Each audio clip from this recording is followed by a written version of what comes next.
collectively put it all together, and I was responsible for being in that situation, I felt like it was my fault.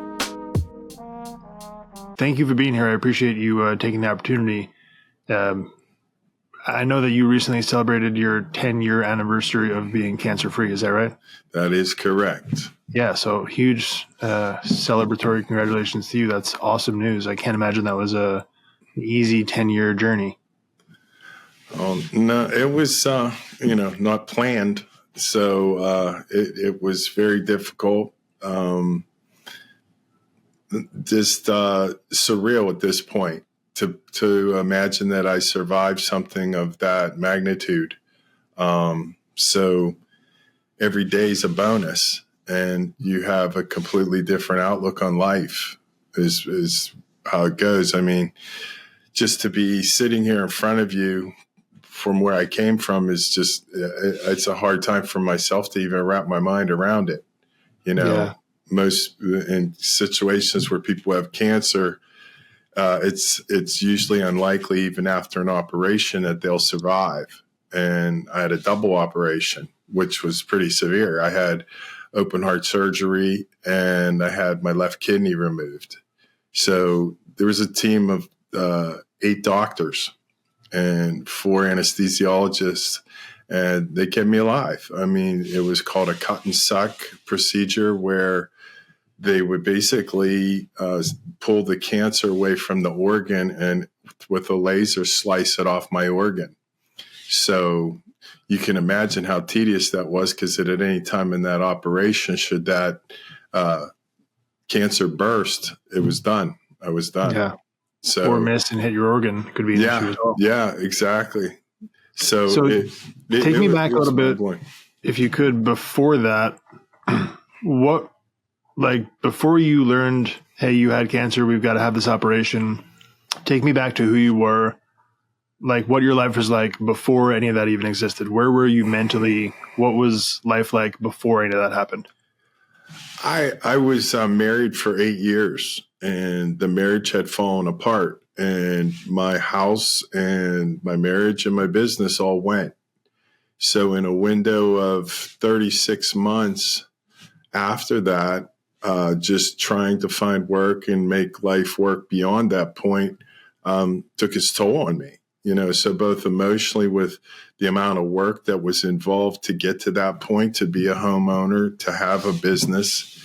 Southern California, it was a big deal. It was a big accomplishment. So beyond having the rug pulled out from under your feet. And those moments in life, you don't know who you are until you get tested. And for me, I just layer down to my spiritual belief. It's like, if you're going to bring me to this, you'll bring me through this. And that's when my faith kicked in. So every day was just a battle of survival in a window of time. And as that began to get worse or more and more difficult, because the resources that I had were all gone. I basically didn't have any cash either. So the weight of that kicked in, and I got cancer. The time of which I went almost 12 months, 10 months of off and on what they call night sweats. And I began to lose weight to about 53 pounds prior to the operation. So I'm like decent weight, 228 to start. But at this point, I'm somewhere down 168, 163 pounds. And I can't stand up. I don't have any strength. I'm experiencing fatigue on a whole nother level. And not having had cancer before or fatigue, the amount of confusion was big. But it wasn't something like I went to my primary care doctor for the first 4 months of the year, probably twice a month. And we're doing all kinds of tests and blood samples and so forth, everything except a CT scan. And it was diagnosis. I was 51 years old, anemic, male. And it's like, something doesn't make sense here. This doesn't sound right. Excuse me. And so, as it would turn out, those night sweats took my strength away, and I wound up collapsing. And I was on my way to the doctor. So after that, I was like, you know what? Whether the hospital will accept my coverage and what I have or not, I have no choice. Or my fate could be right here on the street. And so I made my way over to the hospital with the help of a friend, and they did a local scan. And 12-pound tumor is pretty good size. So a local scan of just your abdomen, they didn't see everything that was wrong. They only got an idea. So the whole idea of trying to survive, because at that point, when they saw the tumor, it was like my brother and sister came from back east, and the doctors were like, just take him home and give him some peace. And, he's going to die. He's probably got less than 60 days to live, but there's nothing we can do to help him. And that was the prognosis you got at that time? Yeah. So, wow. You go and you're figuring, it's like, okay, what is the options here? So the biggest option that you had is that hospital was ill-equipped, not because they didn't want to help you, because they didn't have the personnel or the equipment to help you. So they didn't even have full scan equipment. So off to UCLA Wilshire I go. I got myself discharged from West Valley. I'm over at UCLA now. They want to know what's going on. I'm out in the waiting room shaking, so the cancer is metastasizing and your body's starting to quiver like it does. And I get admitted, and I finally get a room. It took 2.5 hours to get me in there. But when I got in there and they saw my scan from the previous hospital, there was no question that they were going to bring me in and try to help me out. They get me in there. The following day, I go through probably 8 different scans, and they got an idea what's wrong with me now. And they diagnose me, and they're giving me the same expression as the previous hospital: we can't help you. And I'm like, well, if UCLA can't help me, or West Valley can't, UCLA can't, I'm like, where am I going to go? What am I going to do? And so they found a gentleman through a friend of mine that I actually was working for off and on. His sister worked in the hospital, and they found a doctor. And his name's Dr. Chamey, and he rallied that team of doctors I mentioned earlier together, and they were going to give me a chance. So what came of it was in the scans was not only did I have the cancer in on my kidney, and it was clotting up to my heart, I also had cancer in my lungs. So they couldn't do a triple operation. So the mindset behind that was to just give me a chance. Let's keep them alive, and if we can isolate the cancer, then possibly we can work on it from that. And it worked. It worked to just this plan. So they got me an operation. I survived the operation. I make my way back to Pittsburgh, where my facilities would be better, and I'd have a better chance of surviving. I was basically at home around family. And I go to UPMC in Pittsburgh, and they don't have anything for me. I got the same diagnosis as I got in the beginning of the whole thing. So round 2 would start. They were going to get me covered, being a pre-existing condition, in 3 days, and it took them 3 months. So 90 days later, for about 60 of those 90 days, the folks out at UCLA wanted me to stay. I didn't stay because I couldn't have the facilities, but they were really upset that none of the hospitals took my situation on right away because of the seriousness of it. So 90 days later, now the cancer started to metastasize. UPMC sees me, and it's just, you got probably 8 to 10 months to live. We don't have anything we can give you, and send me home. I mean, I'm furious. I'm furious at this point. I'm like, you got to be kidding me. So they assign me a different doctor, and he comes in, and Dr. Appleman, he's like, look, there's a drug on its way. You got the medical and the political part of these types of drugs have to pass through the government and the Senate and so forth, and they vote on the drug if it's real. But providing these two drugs pass, one or the other, it will be able to help you. So it comes to 10 months. I'm down to probably 153 pounds this time, because now the cancer that was in my lungs just went all through my body, on my left leg, on my femur, on my thigh. I was on 6 ribs, collarbone, 3 vertebrae in my back. So it's on hard and soft tissue. So it really, at this point, it looks more dire than before, because there's really no place to operate, because it's gone through your whole body now. Right. Onto my right kidney. It made its way on my liver. I was really upset. It was on my pancreas, which is just the total death sentence. So there was a feeling of no hope. So I take the drug like 10 days before Christmas on 2014. And as it would turn out, it worked, like taking cough medicine for a cough. So, I mean, I had a reaction. I wound up in ICU, blacked out, fell on the floor, got all beat up, not strong enough to hold myself up. The cancer's, metastasized to a large extent. And so they come in and say to me in the ICU 3 days later that we got test results back and you're in good shape.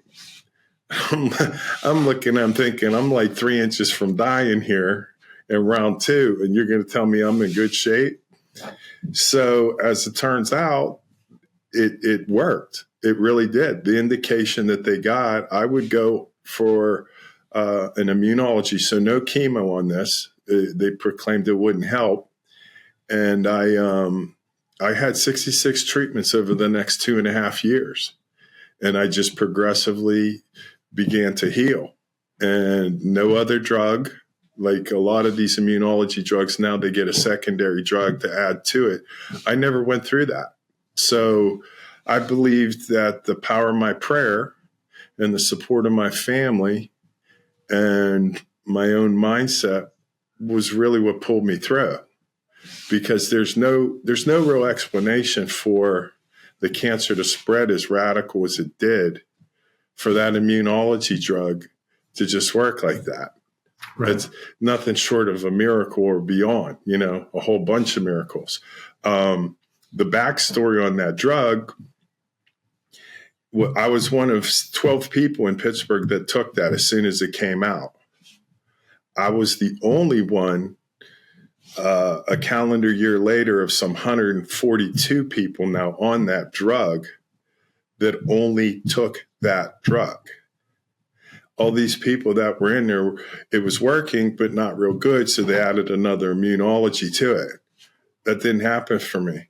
I just marched right back to health on that one drug, to the degree that I'm on the drug now, probably around the 60th dose. And I'm experiencing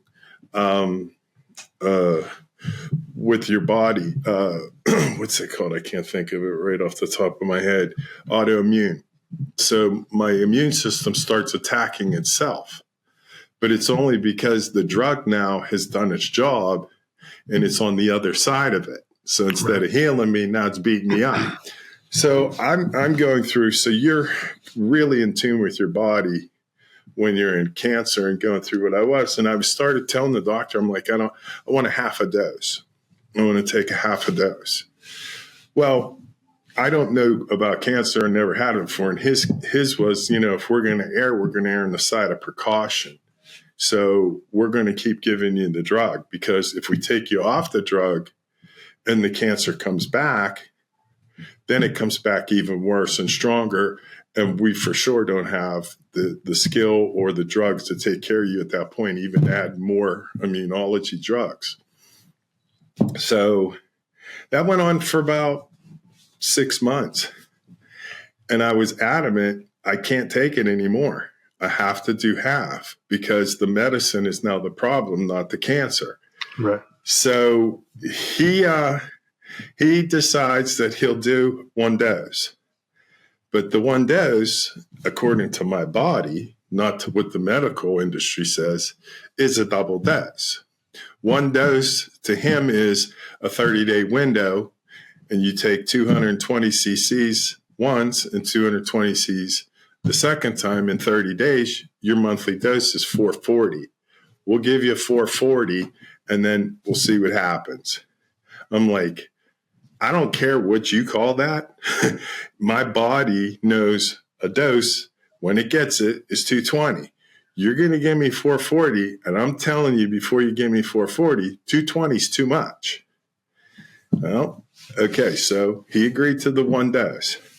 So I went in very cautiously, and they gave me the drug, and I'm in the ICU before that night because my body is just screaming. The autoimmune is going crazy, and I'm having problems. Now, all of the symptoms are on the other side of healing. Now, I get in the cold sweats, and all of like the cancer metastasizing type behavior in my body is occurring again. So he decided, they don't check on me. So I wind up in the emergency room with the emergency room doctor prescribing me steroids for the situation because of how my body's responding. So I'm not going to take the immunology drug anymore. They've agreed to that, and they see what happened when they gave me the one dose. So I don't get checked. They go from watching me moment to moment, not even calling me. I can get a phone call for 60 days, 90 days. I'm on a 120 milligram dose of prednisone. If you know anything about prednisone, a large dose of prednisone is probably 20 milligrams. I'm on 120. So I'm like, obviously that's to help me get my strength back and some body weight back. 90 days later, on that amount of dose daily, I was ready to rip somebody's head off. I was absolutely out of my mind. I was swelling. Rage was going through me. So I make my way to my PCP doctor, and I tell him the dose I'm taking, and he's floored. He's like, nobody called you? Nobody. So I'm kind of like left out in, left field. So now this is how my treatment ends. So they still have me as a patient. I've never been called in remission, but I'm not on treatments now for the past 4 years, 4.5 years at this point. So it's like I could tell when my body healed, but there was no medical diagnosis that you were cured of cancer and we're going to label you this, or because I still, every 2 years, I go for a scan now. And to the day, it's still shrinking. Some tumors are no longer there anymore. And it was like, they don't really have an explanation for what happened. So I'm like, it's a miracle, So like my feeling on medicine is like, we're at a cutting edge where a lot of what I felt like I went through was a bit barbaric, or it felt like it was behind the times. It's like we have more technology than this. Like, for example, why is an MRI got to sound like you're going to go work underneath a locomotive train? It's like, why does that got to take an hour and a half? And it's like, it's almost like it's Frankensteinish. And you're sitting there thinking, don't we have like equipment? What are the holograms and things of this nature? You can do invasive or uninvasive type of scans now. You don't have to go through the procedures of the needles and things of this nature. So it was like I was looking at that and I'm thinking, there's got to be another way to do all of this stuff. And somehow I got around it. But I went into a purist mindset. Like, this is like the food.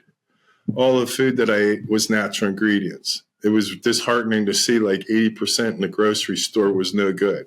All of the fragrances, cologne, scented deodorant, scented soap, scented detergent soap, fabric softeners. These are all stuff that have ingredients that your body, when it absorbs them, it was going to be like giving the cancer fuel.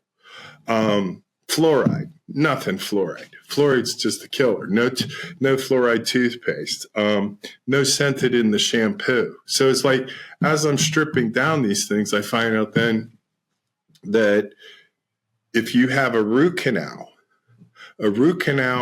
can act like a dead carcass in your body and dripping poison from the blood passing through that tooth or that root into your system. I pulled teeth. I pulled 3 teeth. I had 3 root canals in my mouth. I yanked them out.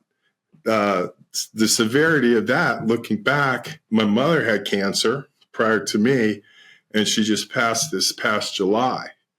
She had a problem that January with the root canal tooth. What do I do? I pulled mine.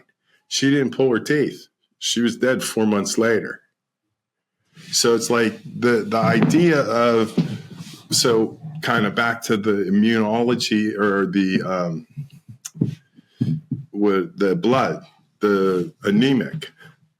There's signs in what your body will respond with the type of cancer or the condition that you have. And to me, as I jumped from doctor to doctor, it felt I probably on myself became the expert more so than the doctors, because you were collectively taking their information, and some of this guy's worked and some of it didn't. Some of this guy's worked and it didn't. So when you realized, if I'm going to heal, this is going to be on me and taking my side of it. I mean, even a step further, being that thin and having been an athlete, in that 10-year window, I get up at 6 a.m. and I journal and I pray and I go for a 1.5 mile walk. And then I come back and I do my physical therapy. So for the first hour and 15 minutes every day for 10 years, over 3,000 times, I would get out fighting to get my health back. But it's like, so mind, body, soul, food, everything I did was to get better. I don't know that a lot of people do that. A lot of people, you got cancer, you don't feel well, and they buckle in. And my feeling was, I just had more to give in life. It's like I still feel like a young man. I still have some work to do to make myself feel good about what my life was like while I was here. And I wanted to see that through. And so the conviction, as well as commitment on my side, I did my part. So like even to the day when I come in there, Dr. Appleman just looks at me. He don't know what to make of it. I mean, he just looks at me, he's like, so it was kind of interesting because not too many times you have cancer patients that survive this. But this last one, it was kind of funny because I showed up with a book I wrote about this experience, and he's in it, and I signed the book and gave it to him. The man almost cried. He almost cried. So it was like, I don't know, maybe I'm just carved different or different side of resilience in me, but I wasn't having none of it. All the way back in the original diagnosis, he comes in and I'm like, this guy looks like he saw an alien. And, and I'm thinking, he comes in, you got cancer. I'm like, no, I don't. He goes, oh yeah, you got cancer. All right. And you're going to stay the night. He didn't want to prolong the conversation. He leaves the room. I'm thinking, no way. I'm not the guy that gets cancer. That happens to somebody else. And looking back, really in that moment, I shut my subconscious mind down to being sick, because to put that out in words and have an emotional attachment to those words and a belief, I look back and I'm like, you know what? I think I shut the whole thing down before it got started. So I'm hearing you say that's obviously an incredible story, and I'm not going to be able to boil that down to a quick summary, right? But a couple of things I'm hearing you say there are how incredibly important it is to be your own advocate for knowing your body best, right? Praise God for what he's done in your life, right? And the miracle that occurred in your health. and how important it is to have that level of faith in, hey, I might not understand all that's going on right now, but at some point in the future, it's going to make sense. That continued belief that there is going to be a positive outcome, right? So like just those 3 little bullet points there, again, I can't boil down your entire story to 3 bullet points, but if I'm going to make an attempt to summarize that, it's really how important it is to advocate for yourself, to keep your faith, and to believe in the positive outcome of things, not fall victim to it. Because then I think that sets you on this negative mindset of, hey, it's all over. I'm just going to go home and just, wilt away for the next 3 months. Right? Do I have that right? I think, as you're saying, what I realized was as time went by, that the strength of my mindset was going to be my best medicine. It was really 2 different windows too. The window of the first year of not knowing why I was having the sweats, and before I would get the first scan, naivety is a beautiful thing, because not knowing what it was, my mind didn't go into what I would call dangerous places.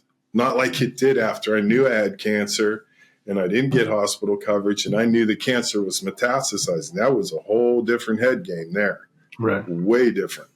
And so the idea of you have to have trust. You have to believe that your God, your creator has all the power to give and all the power to take away. And there's obviously a reason I'm still here. I'm still asking myself that question. I go where I can relate to other people and why the podcast had to happen.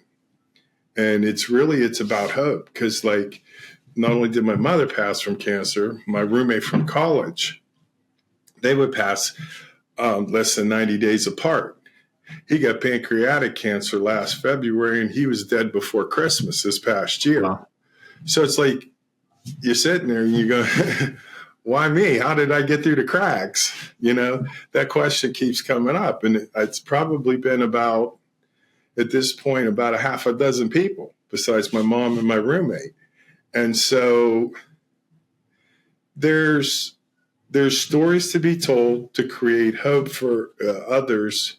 And I'm being given the privilege to do that with this experience, and to get on and to talk to other people who are going through life-changing or life-trying moments, and to listen how they came through their situation. Yeah. And there's a huge reward in it. It's not especially real popular. It's not like the Super Bowl and, pop culture and this kind of stuff. But these are moments that we all go through, that we experience, that we have to face. And life isn't easy, even when it's going good. It's not easy. And like I said, I just feel like it's a privilege to be on this stage and sharing this type of information with other people. Yeah. Well, incredible honor to you, because, I believe that by you showing up here and sharing what you shared, it does give hope to people, right? Because there's going to be a person who, maybe the story resonates with them because of something that they're going through, or something that a friend or family member are going through. And it's just that one little glimmer of hope that, hey, he was able to do it. It might be possible for me too. Mm-hmm. And, I think that's a large reason why I even have these conversations at all, is to just give light to those conversations and these experiences that we all go through, because that's, I believe, a big responsibility of why we are here, right? We go through these things, and I can only imagine, you asked, hey, why me? Why did I fall through the cracks? But I have to also imagine that there were probably times in this journey for you where you said, why me? Why did I receive this? Right? Was there that experience for you that you're like, why me, from the negative side as well? That's a good question, because I felt like being responsible when you asked me what life was like before this happened. We have to be accountable for all what we do and all the decisions that we make. So you wind up in this place going, why me? How did I get here? And it was like, when you have deeper thinking, and in this case, I had time to have deeper thinking, I kind of took the blame on myself. I'm like, this is on me. Not that I was like, hey, I want to get cancer over here, come and get me. But the behavior of not being able to control my anxiety after life turned that way on me. And I believe that sense of being able to create your own security. Like I was feeling so weak that I didn't like going out on the street because I felt like in LA, there's, got 9 billion people. There's a lot of people. I didn't feel comfortable out in case something got funny, much like how an older person or somebody right. Because you look like you're a pretty big guy, men of a bigger size don't really have to, they're not intimidated. They just go about right. business and they don't have to think a lot because they're big and they, in a physical world, people let you pass, or they don't want to mess with you. I had lost all of that. My identity of being a bigger person or, having this strength or whatever, it was gone. So with my identity and what I associate security with being gone, the window of cancer came in as well. So it's like, it wasn't specifically the divorce or the loss of the house or the loss of the business or, they were chipping away. And then the issues I would go through trying to move forward, being short on money. So it's like when you collectively put it all together, and I was responsible for being in that situation, I felt like it was my fault. I don't know if that's entirely true. Yeah. But it was my way of trying to rationalize my way through what had happened. But also on the backside of the healing part, by taking that mindset of saying, hey, be responsible, I was responsible for making myself healthy again, as I shared with you. Yeah. At what point do you become grateful for the opportunity to have gone through all that? Because that's a lot of stuff, right? Because, each one of those individually, issues with your house, the mortgage, the relationship, like health, all of those individually feel like for a lot of people could be non-starters. Hey, that's it, man. I'm just going to curl up in a ball and just let it ride. But I believe for you, you've mentioned a few times how important your faith is. Do you at some point turn back to that and say, I'm so grateful for the opportunity to have been strong enough to be selected to go through this because of my faith? I am now able to endure these things. So, hey, if I can do these 6 things and come out on top and bring other people with me, you can handle 1, right? Let me help you through 1. I've taken 6. Let me help you through 1. I think probably when they told me I didn't have to take the immunology anymore, there was that gratitude started to kick in, because I realized you're not a human. You are a spiritual being, a spiritual consciousness inside of a human body. So you're a spirit having a human experience. But it's like you follow Wim Hof, the Iceman. Yeah.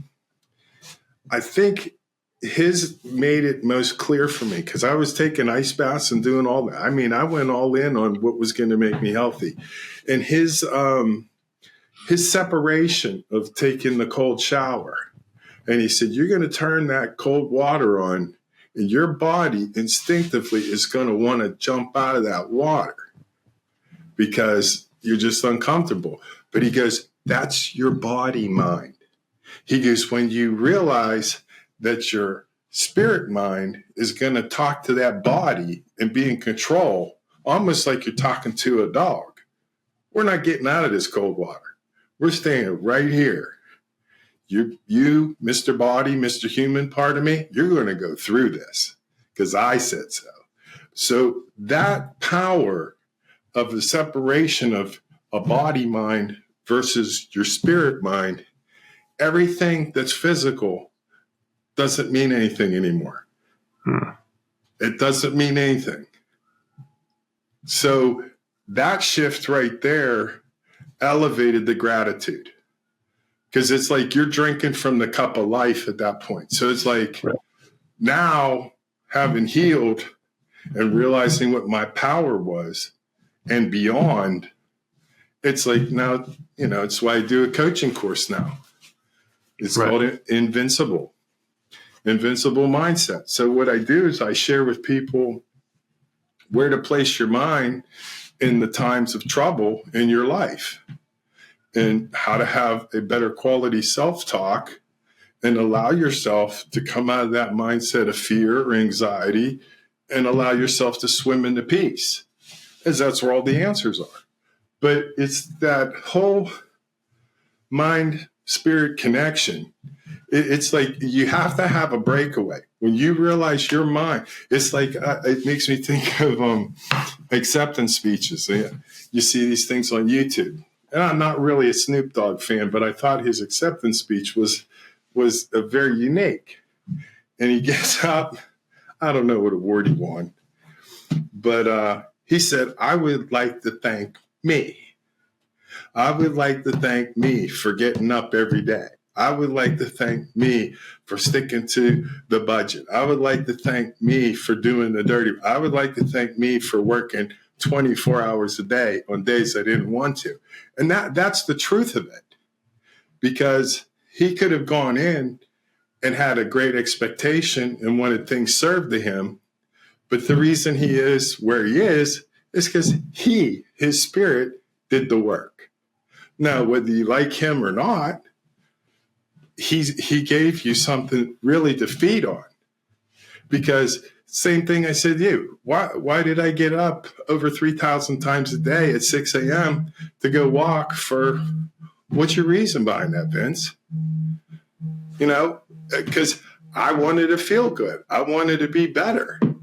And that's that internal drive and that passion that really people can't explain. It's either in you or not. It's something you can acquire. But you have to have enough self-love and enough self-discipline, and these things will play out for you. Yeah. So what I'm hearing you say there is it's really to boil it down to an intentional choice that you make every day to show up and do the thing that's necessary to move you forward, right? To really take quote unquote reality and interpret it in a way that benefits you rather than harms you. Because I think that there's a lot of people who just accept reality for what it is. Hey, this is a situation I'm now stuck with. Boo-hoo, poor me. Rather than saying, hey, I get the opportunity to be here in this moment right now. And my intentional choice is going to shape how the rest of this moment, the rest of this day, the rest of this lifetime is going to play out. Mm-hmm. It's like Bruce Lee. Don't pray for your problems to go away. Pray to be tough enough to handle them. And it's that warrior mindset that it's funny because that whole idea of your body and your thought, you're a vibration. We're totally in this world. And that ability to attract what's going to happen to you next, it's like planting the seed in ground. You could have a seed that's a poisonous plant, and you can have a seed that bears fruit that's nutritional. You're going to plant them both in the ground. They're both going to grow. You know what I'm saying? Or like Carl Jung, we have a shadow side. We have a dark side and a light side. He goes, they're both the same energy. It's about the same energy. It's what frequency or what note you choose to play. Your gratitude note is a high one. That's the one that draws all of your creation and your healing and your knowledge and your wisdom. Your low note, your ugly note, you're reaping the benefits of a bad mindset. Negative, oh, this always happened to me. Oh, this is bad. Or, oh, I hate this. I hate that. And the reality of the word of which you speak is enormous. That is enormous. Because if the same way the ground grows the good seed and the bad seed, your conscious mind's the same way. If you're going to plant a thought, I can, and whatever you say after I can, you're right. And it could be good or bad, but either way, you're right, because that's where your mind is. Energy goes where focus flows. So the idea of all of these kinds of things you are a creator of your own life. And when you hone that responsibility, And I didn't realize I did that when I was like, well, yeah, maybe I did cause my own cancer. It was a wake-up call for me. So that idea is we all have to be conscious of our self-talk and how we talk to ourselves, and then how we talk to the world. Because what you put out, you receive back. It's all frequency. So if you're kind of in the middle, that's where you'll be. If you're on a high note, you'll attract that energy. If you're on the low note, you'll attract the low energy. So you have more power than you know. Way more. Yeah. All of us. I believe that. I really do think that if most people had even a 10% understanding of the amount of power that they hold, there would be a radically different world. But most people operate in this space where they think that they are just powerless recipients of reality rather than in control of it. And I think a lot of that comes from our programming. So the same way I was upset about finding about how poorly the food was, you realize how contaminated your eardrums are getting from your society. And it's like, and the sad part is the people that you trust and love the most, your family, your uncle, your brother, your sister, those are the ones who probably planted the worst seeds in us because our guard was down. Our subconscious mind let that come in. And now we identify ourselves with that. They're just words. How are you going to internalize them? Right. You know, again, I like referencing, I don't know who came up with, they call flip switch. And we just kind of touched on a little bit. It's the what's so good about it is the what's so bad about it. Or vice versa. The what's so bad about it is the what's so good about it. But you have to know where to place your mind. And it's like, it's not hard because now your intuition gets involved and you got, oh, that didn't feel right. Or, oh, I got that gut feeling. It's like all of the mechanisms are inside us. We just don't know how to recognize them because nobody taught us. Right. Yeah. And these little techniques, these little habits of intentionally choosing the bright side, intentionally choosing the good, looking for things to be grateful for, those start to then build somewhat of a momentum, right? They build on each other where now this becomes a much easier habit of just going through day-to-day life. Now you start to operate from that mindset almost by default, right? Mm-hmm. You're still responsible for making choices, but the default becomes gratitude rather than anxiety. What happened on the severity of the cancer for me is you realize how much stuff happens that doesn't really matter. It's not relevant. It's not relevant for any energy to put back into it. It's not relevant to think about a second thought other than when it happened. And it's like when you have the ability to kind of like the water off the duck's back kind of thing, you become impenetrable because your core is telling you the truth and you know that. That's not something that people were born with or not. That's something you develop. Uh-huh. I do that in the coaching. I talk about build your brain muscle. Your brain is like a muscle, just like your bicep and all the muscles in your body that you like. Your brain is a muscle. You got to go out and exercise it every day. So exercise the right way. That's like we see all these guys, and I play basketball, and these 3-point shooters are everywhere now. Nobody can shoot behind that 3-point line. It's because now that they've seen somebody do it regularly, they believe they can do it. Right. Yeah, that's the Formula Mile. Yeah. That's the shift. As soon as you decide, like the flip switch, well, I can't do that. Well, I can do that. I can shoot 50 feet away, not just 30 where that line is. I can go way back. So it's like as soon as the mind says you can, everything changes. But that's on you. You know, you can read as many books as you want, go to as many seminars as you want, spend as much money as you want on it. But until you get to a point where you're kind of like, well, I'm fed up with myself. I really be, open and don't lie to yourself. Have that level of trust that inner voice that talks with you is on your side. Be on your own side. And when you begin to pull these things, you can't go back. You can't go back. You can look at it. There's things where I'll look at now that I did before that none of this energy comes out anymore because I don't have time. I'm laughing at myself. I'm like, what a fool. How stupid was I? But the idea of knowing that you've elevated above it and you did it on your own, you get powerful. Yeah. Yeah, it really is true. And, I think it's very freeing once you kind of get to that spot where you realize how much power and control you actually have and how little energy you need to pour into things that just don't matter. But you look around sometimes at the people in your life who are consumed by this. And I think, as you continue to go down this journey, it becomes more and more evident, the people you look at, just how consumed they are and how much toxicity exists in some relationships. And it's not malicious by default, but maybe it's the way that they grew up. But until we take accountability for the fact that even if it's unintentional and we are just innocent bystanders consuming it because it's just there, that's still a choice, right? For us to just consume it rather than guard against it and intentionally choose the positive. I think people need to take that responsibility to look at what they're intaking in their life, even if it just exists over there in the corner. Shut it out, right? Take responsibility. What's funny too, though, is there's a lot of I was raised Catholic, and you get the devil in hell and angels in heaven. And the idea of a devil being like an actual being and, in a window of, I recognize there's a devil. This is something negative. And you go into this, I need to pray or I need to be godly. And it's not like that. It's like, for example, I'm telling you, I didn't want to have any fluoride. I'm going through my treatment.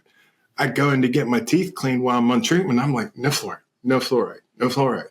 Like the whole idea was because you knew what would harm you, you knew in advance to shut it down. But before, when you don't know, you allow the devil to come in. And it's like, it was just a dentist treatment and they cleaned my teeth and I just did fluoride one time. It's like, that's not how it works. The devil got you. You soften. So it's like in your routine, or like somebody who's diabetic and he goes in, he comes out of the doctor's office. Hey, how about a lollipop? Can't have sugar. That's the devil. So it's like it creeps in when you least expect it within your routine. So it's like that whole idea of having self-discipline and self-love, you got to be aware. You got to get conscious moment to moment to moment to moment. And it's like next to impossible because we're human and your body mind's going to creep in on your spirit mind and he's going to screw it all up and you're going to do these things and you're not doing them intentionally. It's like, I don't know if you're old enough. Do you remember the comedian Flip Wilson? Yes. He used to say, the devil made me do it. He'd do his little annex and his little, the devil made me do it. It's like, that's how the devil's slick, man. He's slick. He's there to deceive. Deception is an ugly thing. Yeah. So it's like, it's really these little minor decisions, right? And like you said, some of them are going to get by. Right. Well, it's like we all do it on the internet with the social medias. You're looking at something that you probably shouldn't look at, and it only took you maybe 2 or 3 seconds to do it. But where it puts your mind thereafter, that's how it goes down. Right. It's like, hey, you're going down the right street. I'm going to turn you over here. Go this way because I know you like this, or I know you used to do this. So the temptation is always there. So life is not easy. Yeah. But what I'm hearing you say is so long as you are intentional about your continued effort to push in the positive direction, the good will outweigh the bad. It's never going to be entirely good. There's always going to be that free will that comes in where you have the option to choose bad, but you have to be really intentional about your choices. Otherwise, if you're living by default, you're going to get whatever cards are dealt to you. Yeah. But if you live by design, you can ultimately live a much more positive experience. My grandpa used to call that, how deep is his rudder in his boat? The deeper the rudder in the boat, the less you go off course. And that's your connection to your God, your creator. And when you got a deep rudder in the boat, he goes and messes with somebody else because he knows he ain't penetrating you. Yeah. Yeah, I love that. Well, I want to thank you again for being here and for sharing that story. It was, I don't even have the words to describe how powerful a story that is. No, so again, it's just, thank you. I mean, I'm here for a reason. I'm talking to you, so hopefully somebody gets to hear this. Yeah, I like what you're doing. I mean, it's very comparable to like what I'm doing. It's like when we can share to the collective gives back. And I know you're just starting out, and I wanted to support you as well, because this is a huge community right now. We're the new media. You're a content creator, and your content is real. It's real people, and it's real stories. And they need to listen to you and hear what you have to say. So I wanted to come on and support what you're doing. I like it. Thank you. I appreciate that. And I think to even take that a step further, even the person listening to this who thinks they don't have a quote unquote platform, they don't have a podcast or whatever, they still have a story that needs to be shared. Mm-hmm. Even if it's, the person they pass in the grocery store, by being their authentic self and sharing a little bit of their life with someone else, they can light their fire a little bit. And, I think if all of us take that responsibility, that's when that rising tide lifts all ships. Exactly. We create a new society. It's one person at a time. It's funny, all this technology and all these wonderful things that it can do, cell phones and texting.